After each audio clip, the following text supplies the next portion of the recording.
আসসালামু আলাইকুম। আজ সামার ফ্রেন্ডলি একটি বেবি টপস মেকিংয়ের ভিডিও নিয়ে চলে আসলাম।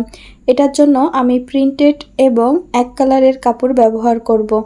আর প্রিন্টের কাপড়টা আমি জাস্ট ডিজাইন করার জন্যই ব্যবহার করছি।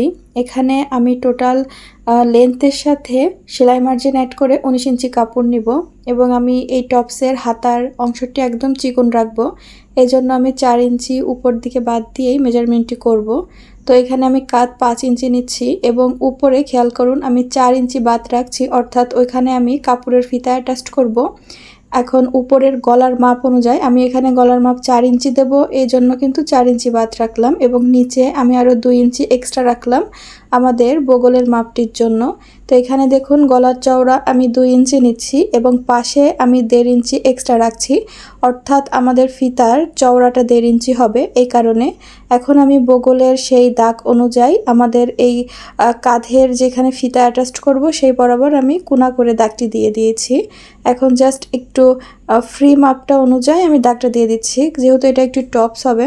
এখন আমরা দুটো কাপড় একসাথে কাটবো, তবে যতটুকু আমি ডিজাইনের জন্য রাখতে চাই, অর্থাৎ উপর থেকে 5 ইঞ্চি মতো কাপড় আমি প্রিন্টের কাটবো, এর জন্য এটা সরিয়ে রাখলাম। এখন এই দাগ অনুযায়ী এক কালারের কাপড়টি আমি কেটে নিব, পরবর্তীতে আমি প্রিন্টের কাপড়টি আপনাদেরকে কেটে দেখাবো। তো এখানে দেখুন আমি প্রিন্টের কাপড় টোটাল কিন্তু 5 ইঞ্চি রাখবো, অর্থাৎ সামনে 3 ইঞ্চি থাকবে এবং ওই পাশে থাকবে হচ্ছে 5 ইঞ্চি। আমি 5 ইঞ্চি বরাবর দাগটি দিয়ে নিলাম। এখন এই সামনের দিকে মানে কাপড়ের বন্ধ সাইডে আমি 3 ইঞ্চি উপরের দিকে রেখে আর ওই পাশে আর্মহোলের সাইডে সাথে আমি মিলিয়ে দিব, তাহলে মাঝখানে একটু রাউন্ড শেপ হয়ে যাবে। খেয়াল করলে ইনশাল্লাহ বুঝতে পারবেন আমি এই দাগটি কিভাবে দিচ্ছি। যেহেতু সাদা কাপড় এজন্য একটু বুঝতে অসুবিধা হতে পারে, এজন্য আমি একটু কলম দিয়ে এই দাগটি একটু মার্ক করে দিলাম। এটা জাস্ট আমরা যেভাবে হাতা কাটি ঠিক সেইভাবেই এই শেপটি আমরা দিয়ে নিয়েছি। এখানে আমি সেলাইয়ের জন্য প্রথমেই গলার যে অংশটা অর্থাৎ হাতা হিসাবে যে কাপড়টি অ্যাটাচ করব সেটা আমি মাঝখান থেকে সেলাই করে নিব এবং এটা আমি কাউচির সাহায্যে কাপড়টি ফোল্ড করে নিচ্ছি আর কি, উল্টে নিলাম। দেন আমাদের যে গলার মাপ অর্থাৎ 4 ইঞ্চি সেই অনুযায়ী আমি দুই পাশেই 4 ইঞ্চি করে দাগটি দিয়ে নিলাম এবং নিচে 1/2 ইঞ্চি সেলাই মার্জিন জন্য থাকবে।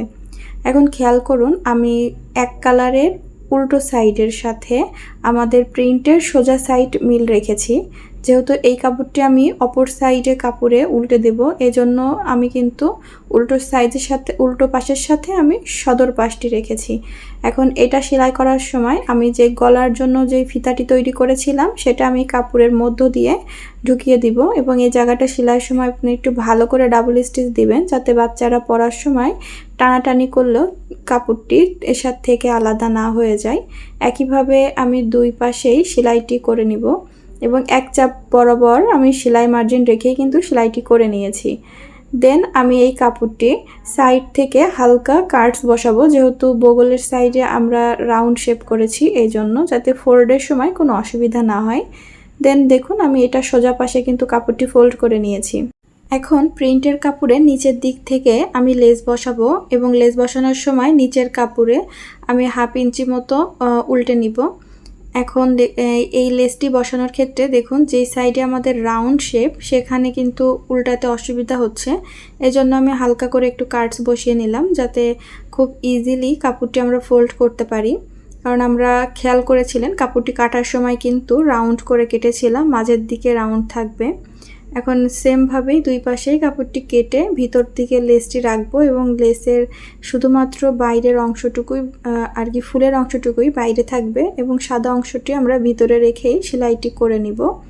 তো এইভাবে আমাদের একটি পার্ট কমপ্লিট এবং সেমভাবে অপর পার্টটিও করেছি, শুধু ফিতাটা এটার ক্ষেত্রে আমরা কাপড়ের নিচে রেখে আর কি সেলাইটি দিব। এটার ক্ষেত্রে আমরা সেম পদ্ধতি অবলম্বন করলে আবার একটু অসুবিধা হয়, এজন্য এটা আমি জাস্ট কাপড়ের নিচে রেখে আর কি ভালো করে দুইবার ডাবল স্টিচ দিয়ে নিয়েছি। এবং খেয়াল রাখবেন দুই পাশের ফিতা অ্যাটাচ করার সময় যেন একই মাপ থাকে, অর্থাৎ আমাদের গলার মাপ হচ্ছে 4 ইঞ্চি, তাহলে সামনে পিছন মিলিয়ে 8 ইঞ্চি। কারণ অনেক সময় ফিতা অ্যাটাচের সময় যদি আপনার 1/2 ইঞ্চিও কম বেশি হয়ে যায় তখন ড্রেসটি পরার পরে কাঁধের থেকে খুলে যাওয়ার সম্ভাবনা থাকে। এখন আমাদের এই টপসের মাঝে আমরা একটি চেন লাগাবো। তার জন্য দেখুন আমরা ঠিক মাঝ বরাবর আমাদের চেনের জন্য একটি কাপড় নিচ্ছি। এই কাপড়টি আমরা মাঝখানে সেলাই করব এবং এই চেনের মাপ অনুযায়ী আমরা এই কাপড়টি সেলাই করে নিব। দেন আমাদের এই চেনের দুই পাশে সেলাইয়ের মাঝে এক চাপ পরিমাণ আমরা গ্যাপ রাখবো, অর্থাৎ আমাদের চেনের প্রস্থ যতটুকু সেই অনুযায়ী আমরা কিন্তু মাঝখানের এই গ্যাপটি রাখবো, তা না হলে কিন্তু কাপড় ছোট বড় হয়ে যাওয়ার সম্ভাবনা থাকে। এখন নিচের দিকে দুই পাশ থেকে এভাবে কাট বসিয়ে নিব। দেন আর কি যেভাবে আমরা চেন লাগাই, শুধু উপরের ক্ষেত্রে খেয়াল করবেন উপরে যে বাড়তি কাপড়টুকু রেখেছিলাম তার সাথে চেনের উপরের বাড়তি অংশটা ফোল্ড করে ভিতরের দিকে দিয়ে দিব। যেহেতু আমাদের এই গলায় হাতের কোনো কাজ নেই, এই জন্য কিন্তু এইভাবে চেনটি লাগাতে হবে, তাহলে ফিনিশিংটা অনেক ভালো হয়। তো আমরা এইভাবে ঘুরিয়ে চেনটি লাগিয়ে নেব। এই ড্রেসের মতো আরও অন্যান্য বেবি ড্রেস আমার ইউটিউব চ্যানেলে আমি অলরেডি আপলোড করে রেখেছি। আপনারা যদি দেখতে ইচ্ছুক হয়ে থাকেন তাহলে আমার ইউটিউব চ্যানেলটি ভিজিট করতে পারেন এবং সাবস্ক্রাইব করে আমার চ্যানেলের সাথেই থাকতে পারেন। তো আমার দেখুন চেনটি লাগানো কমপ্লিট। দেন আপনাদের মেজারমেন্ট অনুযায়ী দাগ দিয়ে দেন সেলাইটি করে নেবেন। এখানে আমি আমার মেজারমেন্ট অনুযায়ী আর কি সেলাইটি করে নিচ্ছি।